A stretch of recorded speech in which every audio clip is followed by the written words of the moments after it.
They left their homes expecting to return before dark, some with nothing more than the clothes on their backs, others with plans for the future meticulously mapped out. But when the sun set, these individuals were nowhere to be found.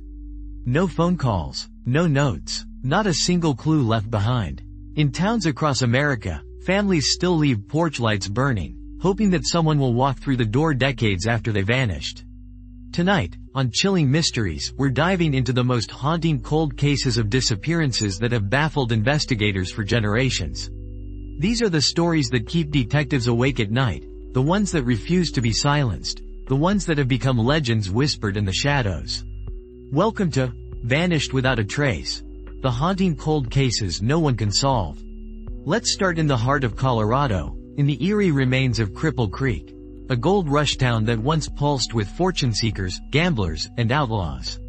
At its peak in the late 1800s, Cripple Creek boasted thousands of residents, each with dreams as grand as the mountains that surrounded them. But as quickly as the gold fever came, it faded, leaving behind a skeleton of a town with more questions than answers. Among the mysteries lies a chilling pattern. Residents who disappeared in broad daylight, never to be seen again. The most infamous of these is the case of Eliza Lizzie Carmichael. In 1896, Lizzie, a 23-year-old seamstress, was seen leaving the boarding house where she lived. She waved to her neighbor and told her she'd be back with fresh bread for dinner. She never returned. The townsfolk searched the mines, the forests, and the winding trails for weeks. Her room was untouched. Her money sat in a jar on the dresser. No evidence of violence, no signs of a struggle. It was as if she had been plucked from the earth itself. Theories ran wild. Was she a victim of a jealous lover? Did she run away to start a new life? Or did something far more sinister happen beneath the gold dust dreams of Cripple Creek? What makes disappearances like Lizzie's so chilling isn't just the lack of evidence, it's the way time seems to swallow every answer. Decades later, in the 1930s, as Cripple Creek stood nearly deserted, two more residents vanished. Thomas Baird, a miner, was last seen heading to the old No. 7 shaft. Hours later, his lunch pail was found at the entrance, but Thomas was gone. The mine was combed from top to bottom, but he had vanished without a trace. Not a single scrap of clothing, not a drop of blood, nothing. Just an empty pail and a legacy of fear. Cold cases like these aren't confined to ghost towns or distant history. Across the country, from bustling cities to remote villages, people disappear every day, leaving behind families desperate for answers, and investigators haunted by the knowledge that someone out there knows the truth. Let's journey east to the thick forests of Vermont, where the disappearance of Paula Weldon in 1946 ignited a mystery that still haunts the Green Mountains. Paula was a bright, adventurous sophomore at Bennington College. On December 1st, she set out for a hike along the Long Trail, a popular path among locals and students. She told friends she'd be back before dinner. Witnesses saw her walking alone, wearing a red parka. She never returned. The search for Paula was massive, hundreds of volunteers, state police, even the FBI joined the hunt. Airplanes circled overhead, dogs tracked her last steps, and every inch of the trail was scoured. But Paula had vanished as if swallowed by the woods. No footprints, no torn clothing, not even the red parka was ever found. Theories have swirled for decades. Did she fall victim to a predator? Did she run away, escaping a life she no longer wanted? Or did something darker lurk in the forests that day? Paula's case became the catalyst for the creation of the Vermont State Police, a testament to just how shaken the community was by her disappearance. To this day, hikers passing through the Long Trail whisper about her, wondering if the woods still hold her secret. But perhaps the most chilling aspect of these cases is the pattern. The way certain locations seem to draw people in, only to erase them from existence. The Bennington Triangle, as it's come to be known, is a patch of land infamous for unexplained vanishings. Between 1945 and 1950, at least 5 people disappeared in the area, each case as mysterious as the last. Take the story of James Tedford, a veteran who boarded a bus in St. Albans in 1949, bound for Bennington. Witnesses saw him on the bus at the last stop before Bennington, but when the bus arrived, James was gone. His belongings were still on the seat, but he had vanished without a trace. No one saw him get off. No one saw him again. How does someone disappear from a moving vehicle, surrounded by other passengers? Cases like this fuel a unique kind of terror, the sense that anyone, at any time, can simply cease to exist. It's a fear that transcends logic, a reminder that the world is far stranger, and more dangerous than we want to believe. But not all vanishings happen in remote wilderness or haunted mining towns. Sometimes they occur in the safety of suburbia, where the illusion of normalcy only deepens the horror. Consider the case of Maura Murray, a 21-year-old nursing student from Massachusetts. In February 2004, Maura emailed her professors, telling them she was dealing with a family emergency and would be absent from class. She packed her car, withdrew cash, and drove north toward New Hampshire. On a rural stretch of Route 112, her car skidded off the road and crashed into a snowbank. A bus driver stopped to help, but Maura declined, insisting she'd already called roadside assistance. By the time police arrived minutes later, Maura was gone. Her footprints led away from the car, but disappeared into the darkness. No blood, no torn clothing, no sign of a struggle. She was simply gone. Investigators pored over every detail, her phone records, her bank statements, her internet searches. They interviewed friends, family, and witnesses. But the deeper they dug, the more the case seemed to slip through their fingers. Was Maura running from something? Did she meet with foul play? Or did she choose to vanish, leaving her past behind? To this day, her family continues to search, refusing to let her memory fade. What makes Maura's case, and so many others, so haunting is the absence of closure. In true crime, we expect resolution. A perpetrator caught, a motive revealed, justice served. But in these cold cases, the only certainty is uncertainty. Families are left with questions that echo for decades, communities are haunted by rumors and speculation, and investigators are forced to admit that some mysteries may never be solved. Let's head south to the heat of the Texas plains, where the disappearance of Brandon Lawson has baffled authorities since 2013. Brandon was a 26-year-old oilfield worker, a father of 4, who vanished on a desolate stretch of highway near San Angelo.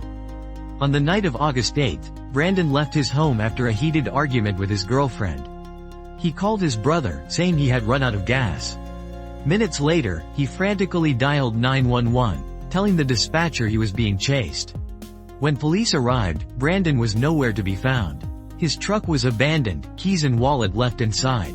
A search party combed the area for days, but no trace of Brandon was ever found. The 911 call, panicked, barely coherent, full of fear, has become infamous in the true crime community. What happened to Brandon Lawson on that lonely road?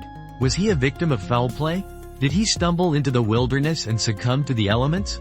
Or was something more sinister lurking in the darkness that night? These cases, scattered across geography and time, share an unnerving thread: the complete and total erasure of their subjects. No matter how many theories are proposed, how many man-hours are spent searching, the answers remain just out of reach. Let's not forget about the infamous Springfield 3, a case that has haunted Missouri for over 3 decades.